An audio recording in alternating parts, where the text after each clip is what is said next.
एक बहुत high level की स्टेज आती है भक्ति में, जहां आपको कुछ नहीं करना पड़ता, भगवान आपके लिए करते हैं। और उसका हमने एग्जाम्पल हजारों बार भक्तों के चरित्र में देखा है। जैसे Narsinh Mehta for an example, एक नरसिंह मेहता भक्त हुए भगवान के।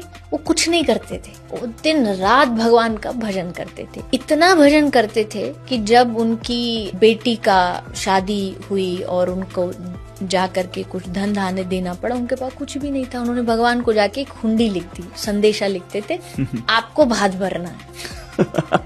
भगवान आए, पूरे गाजे बाजे के साथ आए और उस जमाने का 56 करोड़ का भात भर के गए। और ये कोई कहानियां नहीं है, ये कोई बनाई हुई कथाएं नहीं है, ये रियलिटी है। तो ये एक स्थिति आ गई जहां भगवान स्वयं आए, आपके लिए कर्म करके गए। एक और भक्त हुए भक्तमाल में, माधवदास जी, जगन्नाथपुरी में। उन्होंने पूरा जीवन भगवान को भजा, इतना भजा कि उनके रोम रोम में प्रभु बस गए। लेकिन अंत समय आते आते तक उनका शरीर अस्वस्थ हो गया, शरीर बीमार हो गया। कोई साथ नहीं था क्योंकि वैरागी थे, कोई परिवार नहीं था। बहुत वोमिटिंग और मलमूत्र त्याग देना, ये सब उनके शरीर में होने लगा। तो उन्होंने भगवान को कहा कि अब तू बता मैं क्या करूं, मैंने तेरे लिए दुनिया छोड़ी, अब तू बता मैं क्या करूं। तो भगवान खुद बच्चे का वेश बना के आए।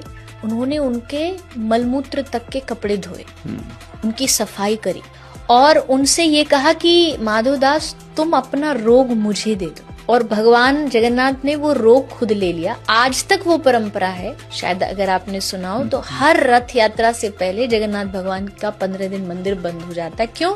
बीमार है। बीमार क्यों? क्योंकि उन्होंने माधवदास का रोग लिया था, अपने भक्त का रोग लिया था। तो ये भी भक्ति की स्टेज आती है कि जब आप कर्म शून्य भी हो जाते हैं, लेकिन ये आम लोगों के लिए नहीं है।